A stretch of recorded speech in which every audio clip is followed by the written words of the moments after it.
This is private property. You need to stop immediately. This land is designated community space. You have no authority here. You are building on land you do not own. We will deal with that later. They spent $30 million building a luxury resort on land they never owned, and by the time they realized the truth, it was already too late because everything they built legally belonged to me. It did not start with a warning. It started with machines digging into my farm like ownership did not matter, like paperwork did not exist, like confidence alone was enough to claim something. And before this gets deeper, I am curious, where are you watching from? Drop your country in the comments. I read them all because what happened next is something most people would never expect. My farm surrounds that HOA in a way that makes maps look confusing. But the truth is simple. Every parcel is documented, surveyed, and legally mined. Some areas are planted, some left for rotation, and some reserved for future use. But to Karen, it looked like empty land waiting to be claimed. The first signs were subtle survey stakes, trucks, grading equipment, nothing aggressive, just quiet movement that most people would ignore. But I did not. I sent a clear message identifying myself as the owner, asking for documentation, easements, approvals, anything that justified what they were doing. Her response came fast, confident, and completely wrong. She said the land was community space, and I did not need to concern myself. No documents, no proof, just authority built on assumption. So I drove out there and what I saw confirmed. Everything, boundary markers gone, land cut clean through my parcel. Concrete forms sitting where my fence used to be. That was the moment I realized this was not a mistake. It was a decision. I sent one more message warning them to stop or face consequences.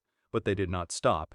They poured concrete, they built structure, they invested millions into something they never had the right to touch. And instead of stopping them, I did something they never expected. I stayed quiet because once someone commits fully to the wrong decision, the consequences become unavoidable and irreversible.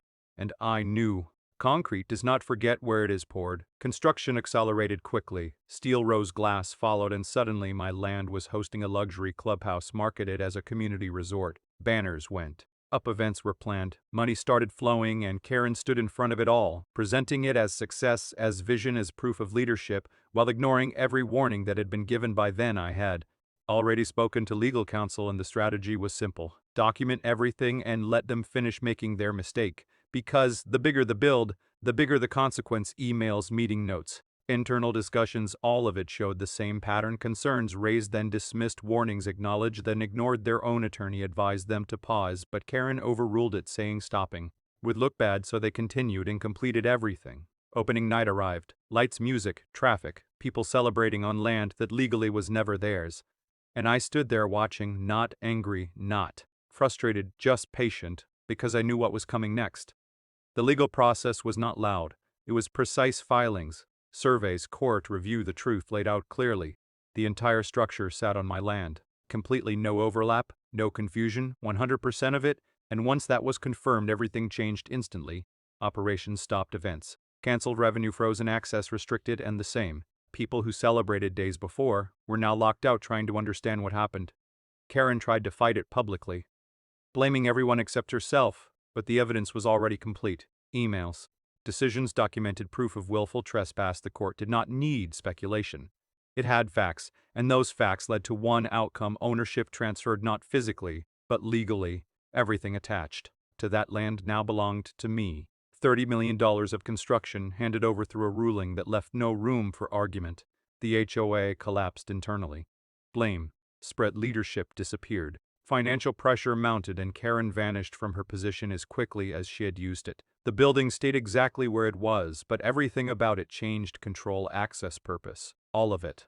And instead of destroying it, I turned it into leverage, leasing it back under strict terms, ensuring that what was built through arrogance would now operate under accountability. And honestly, it makes you think, what did they really expect was going to happen when they ignored ownership, ignored warnings, and built something massive on land that was never theirs?